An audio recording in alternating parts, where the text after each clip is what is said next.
자, 오늘 마지막 헤드라인입니다. 자, 윤석열 전 대통령이죠, 이제. 탄핵 이후의 국내 증시의 방향성 보겠습니다. 오늘 오전 11시에 사실 이 소식으로 굉장히 뜨거웠는데 저는 이제 이런 질문부터 드리고 싶어요. 의외로 증시가 또 안 좋은 것 같아요. 네네. 어떻게 해석해 볼 수 있을까요? 이게 그 탄핵 인용이 되고 나서 이전에는 시장이 올라왔어요. 이 네. 그 판결문을 읽을 때 전부터 해서 시장이 올라왔다가 판결문을 읽을 때는 올라왔는데 인용 전에 이제 거의 인용이 확정되고부터 좀 빠졌죠. 이게 왜냐면 그러면 우리가 관세 협상을 할 수 있는 헤드가 없잖아요. 그렇네요. 부재거든요. 60일 정도까지는 2개월간, 부재죠. 그죠? 네, 네. 그 부재다 보니까 그러면 과연 미국 입장에서 보기에 뭐 없는 상황이니까 이 협상이 어찌 보면 좀 딜레이가 될 수 있는 딜레이 될 거죠. 수 있죠. 그래서 외국인 입장에서 보기에 주식을 뭐 매도하는 게 한 거래소 기준 6, 7천억 정도 매도하고 있다가 뭐 기계적으로 더 늘린 거죠. 그런 상황이라고 볼 수가 있고요. 저는 판단하기로 좀 불확실성 해소를 놓고 시장에 반등이 나오지 않을까라고 우선은 판단은 세워놨죠. 근데 그 판단이 뭐 아닌 거죠. 외국인이 이렇게 팔아내니까. 그러면 우리가 또 시장 바라볼 때 필요한 건 그냥 뭐 이렇게 팔아내는 상황 속에서 또 많이 빠졌다라고 해서 매수할 게 아니라 종목은 살아 있어요. 다음 뭐 시장이 어떤 걸 바라보는지 모르겠으나 뭐 제약바이오, 그다음에 엔터 이런 쪽, 예. 아마 뭐 중국과 관련된 비즈니스를 하는 기업들이 대표적으로 오늘 주가가 강한 것이고, 뭐 IT는 좀 빠지고 이렇다 보니 좀 중국 관련된 비즈니스를 하는 기업을 뭐 보는 것도 하나의 방법임을 말씀드립니다.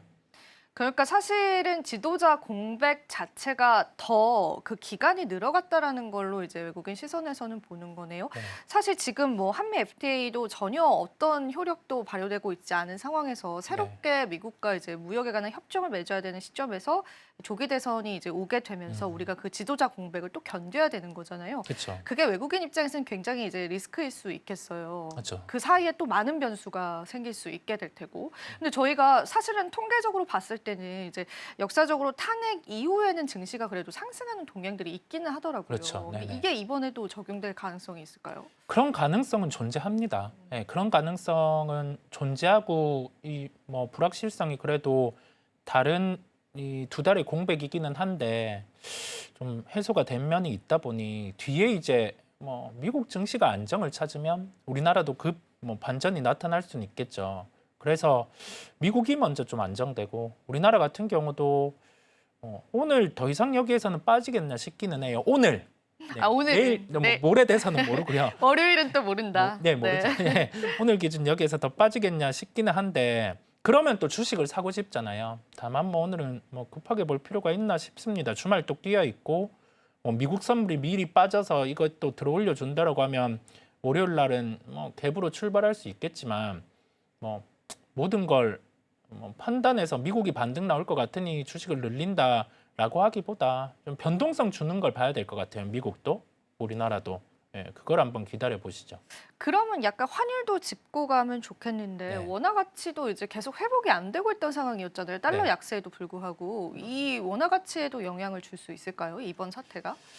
원달러는 그래도 좀 빠지더라고요. 그렇더라고요. 예, 좀 빠지는 네. 면이 있는 상황이다 보니까 원화 가치가 좀 올라가야죠. 지금 비정상 구간이다 보니 좀 올라가야 되는 면이 있는데 핵심은 그 조기 대선이 돼서 거기에서 이제 그 수장이 정해지면 그때는 뭐 환율도 좀 안정을 찾을 것이고 뭐 어느 방향으로 정책이 갈지 모르겠어요. 누가 당선될지 모르니. 근데 시장의 반응은 뭐 특정적으로 좀 무게를 두고 움직이고 있는 거죠. 미리 준비를 해놓는 것도 괜찮아요. 뭐 누가 당선될지는 모르겠으나 그런 준비를 해놓고 환율 같은 경우는 이제 지금 기점으로는 서서히 안정화가 되겠죠. 뭐 좀 공백이기는 하나 그렇게 보고 있습니다. 그러면 이거 하나 짚고 가고 싶은 게요. 사실 지금 이제 종목별로의 그 흐름이 굉장히 엇갈리잖아요. 네. 예를 들면 이제 윤석열 전 대통령이 이제 추진을 했었던 음. 정책을 반영하고 있었던 산업들이 오늘 시장에서 이제 쭉 그쵸. 빠지는데 네네. 이거는 사실 회생이 조금 불가능하지 않을까라는 생각이 들기도 하거든요. 네. 어떻게 보세요, 이 선생님? 그 펀더멘탈이 뒷받침되는 쪽은 빠지면 사야 된다라는 생각을 해요. 그게 대표적으로 원전이라고 원전 쪽. 할 수가 있고요. 만약에 원전이 여기에서 더 빠져버린다라고 하면 약간 투매인 거죠. 예. 그거는 뭐 투매는 받아볼 수 있다라는 생각하고 있고요. 나머지 뭐 밸류업도 비슷한 형태로 뭐 누군가가 추진을 하겠고, 나머지 약간은 뭐 하나그룹 이런 쪽은 좀 견해 멘트가 있었던 것 같아요. 아, 그런가요? 네. 그래서 또 이렇게 빠지는데, 우리가 필요한 건 뭐냐면 정치 쪽의 인물들이 주식 시장이나 기업에 대해서는 좀 분리해서 봐야 되지 않을까라는 생각이 들어요. 어떻게 분리를 할까요? 그 멘트를 하지 않아야 되죠. 아, 네.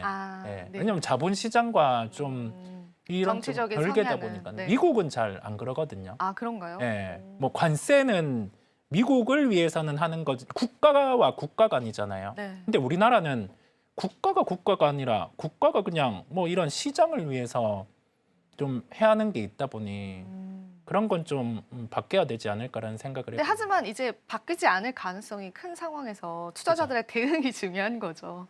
네. 그렇죠. 참 네, 그걸 이제 여쭤보고 싶습니다. 바뀌지 네. 않는 상황에서는 해야 될 게 뭐 여기에서 수혜 볼 수 있는 쪽 찾아야죠 뭐. 예.